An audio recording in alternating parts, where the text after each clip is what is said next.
Were the Christian beliefs we know today actually developed long after Jesus' time? Let me take one statement that they'll probably all hear. Okay? So mom and dad, listen, this is one, if you send your kid to a secular university or college, they're going to all hear this one. Okay? The gospel is not really based on what Jesus said or taught to his disciples, but it gradually evolved and emerged as simply the loudest majority voice during the first centuries of the Christian era. What does that mean? What are the critics talking about, and how do you unscramble that if you're a Christian student? Well, the critic is claiming that the theology that we see in the New Testament is not a direct product of the ministry of Jesus, or even in some cases the writings of the apostles, because they're distancing Scripture from both those sources.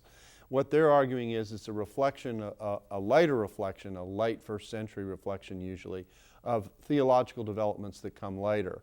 And so one of the parts of the conversation is to show how the date of the writings of these texts, even though they're decades removed from the events, actually do reflect the events themselves. We're going to be talking about the gap between the time when the events took place, somewhere in the early 30s, to the time when the Gospels in particular were written. Dates ranging from the late 50s all the way up to the 90s. Some people put the dates later, 80s and 90s themselves. That distance isn't so important as much as the fact that it's out here somewhere. Yeah. You're talking about Jesus living about up till 33 AD, died, rose from the dead. Then you have the apostles, and this is the gap. That's right. And then when they finally got around to putting down their thoughts into books, okay, or letters, the fact is that starts coming out 40, 50, 60 in that area. So the gap we're talking about is, what did the Christians have in this early period, and how do we know they didn't do a lot of inventing about Jesus between the time he actually lived to where we got the information? And that's what now. they're going to hear in the classroom. They're going to hear the suggestion in the classroom that something has gone on between the time the events took place in Jesus' life and the apostles were walking with Jesus till the time the stuff got written down.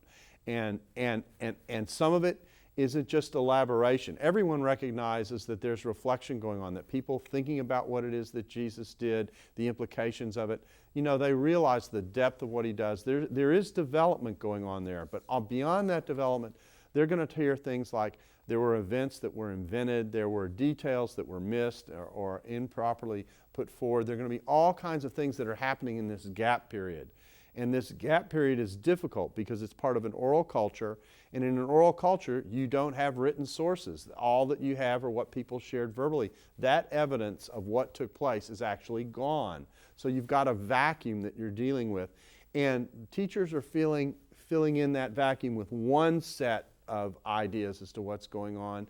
And what we're going to suggest is that there's another set of things that are going on that you need to be aware of.